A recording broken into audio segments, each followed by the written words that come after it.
Help support Name Explained by leaving a like and a comment, sharing this video, and by subscribing to the channel.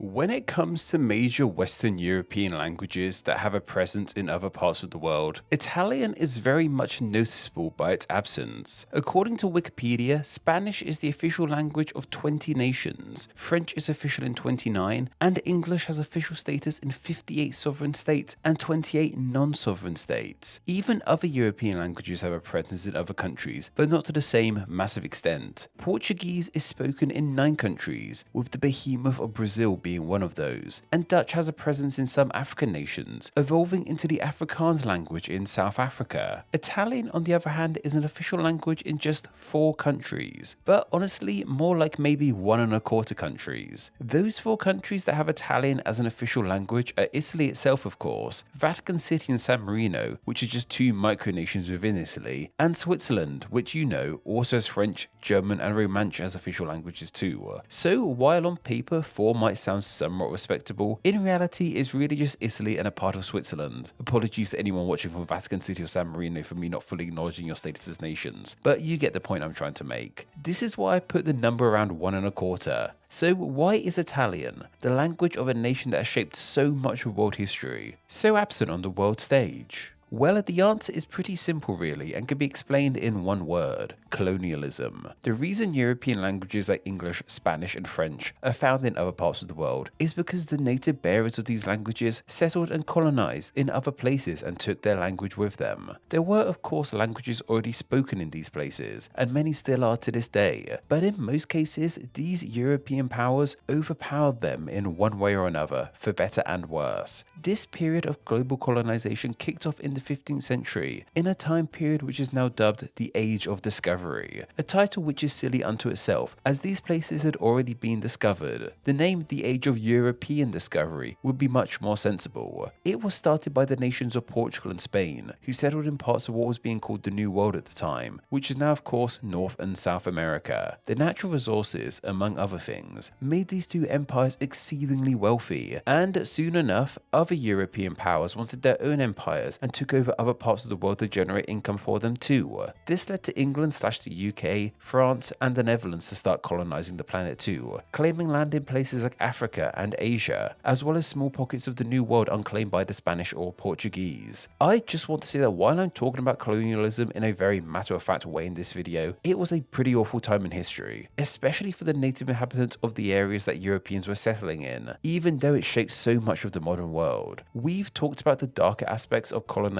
in many videos before, so I'll not go into them in too much detail here, but when talking about colonization, it's hard to not at least acknowledge some of the more grim aspects of it.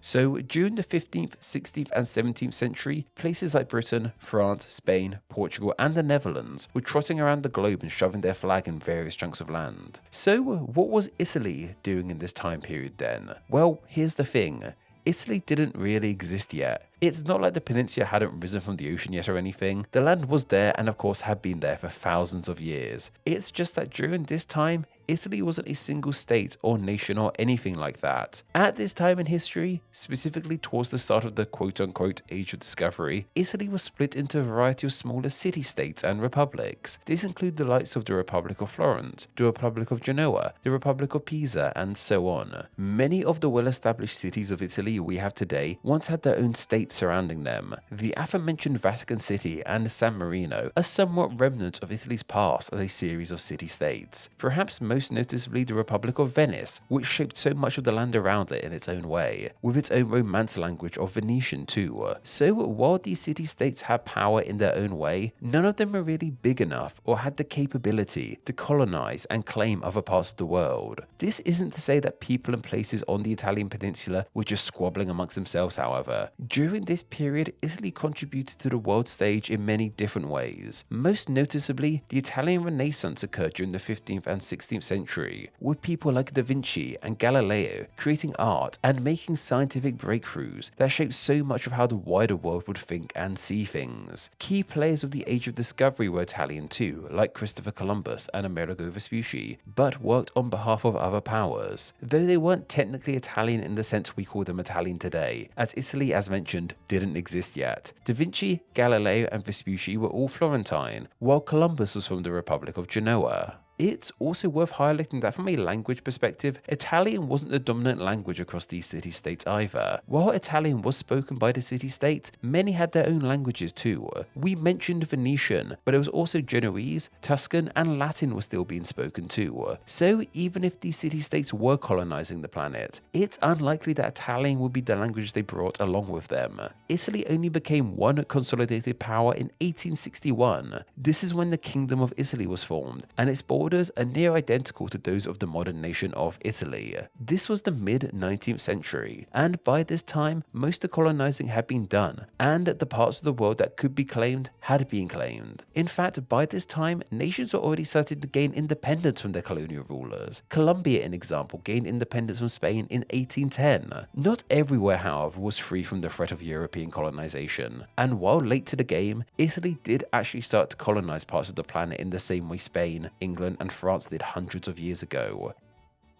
1882 saw the start of the Italian Empire, which lasted until 1960. While this empire didn't claim as much land as other European powers did in the past, they did colonize a handful of places, most noticeably regions in Africa. Their first claim was Eritrea in 1882, which became known as Italian Eritrea. Then in 1889, they claimed Somalia, becoming Italian Somaliland. Then in 1935, they took control of Ethiopia too, and a year later in 1936 merged these three areas together to make a colony called Italian East Africa, which lasted until 1941. Going back on ourselves, however, in 1911, Italy also claimed Libya until 1934 too. This made up all their rule in Africa, but they had small pockets of rule in other places too for various times. From 1912 until 1945, Italy had a majority of the Dodecanese islands under their rule, which now belong to Greece. They called this claim the Italian islands of the Aegean. They also had claim over parts of Albania for small amounts of time, between 1970 to 1920, as well as 1939 to 1943. They even had a small concession in China of all places, called the Italian Concession of Tianjin from 1901 until 1943. We will, however, primarily be focusing on the African claims for the rest of this video, as their time in the Aegean Sea, Albania, and China didn't amount to all that much or have much of an impact on language there. So yes, Italy did in fact have an empire, though it was nowhere near as powerful or large as the empires of Europe's past. There were intentions to make this empire larger, however. You probably noticed that much of this empire was lost in the fallout of world wars. The guy running Italy at the time, who I won't mention by name as last time I did the video got demonetized, actually had plans for Italy to claim a huge majority of northeast Africa, all the way down into Central Africa. That of course never came to fruition, however. But seemingly, despite having colonial power, the Italian language didn't really have any major sticking power in these lands. If we look at places once claimed by Italy, we don't see Italian being spoken there in a major way. It's not like Libya is speaking Italian in the same way Brazil is speaking Portuguese or anything. Supposedly though, Italian does still have a presence in some of these nations to various extents. Apparently, Italy is spoken by groups of people in their former African colonies. Eritrea seems to be the most noticeable of these, with small groups of older people still being able to speak Italian. Likewise, there have been pushes for Italian to make a comeback in Libya and Somalia, with resistance being met to various extents. Ethiopia does have Italian influence, but much less so, as their rule in Ethiopia was much shorter lived.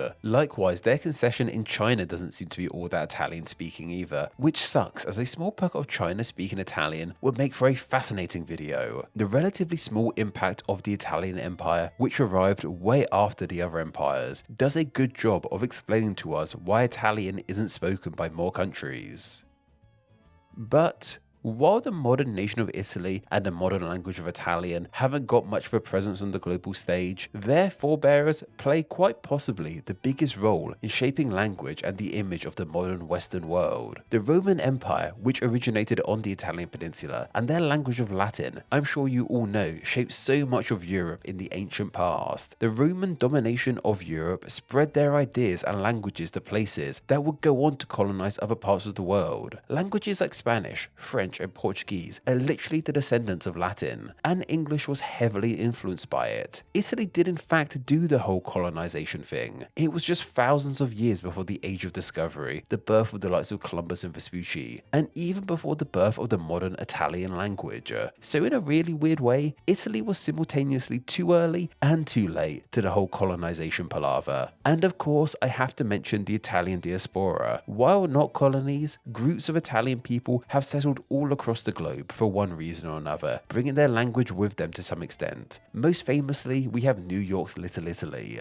There is of course another major Western European language I haven't mentioned yet, which is also somewhat noticeable by its absence on the world stage, that being German. There are German-speaking groups throughout the world, including other European countries with German as their official language like Austria, but German, much like Italian, doesn't have the same expanse of speakers the likes of English, French, and Spanish do. Why this is the case could be another video for another time, if people enjoyed this one anyway.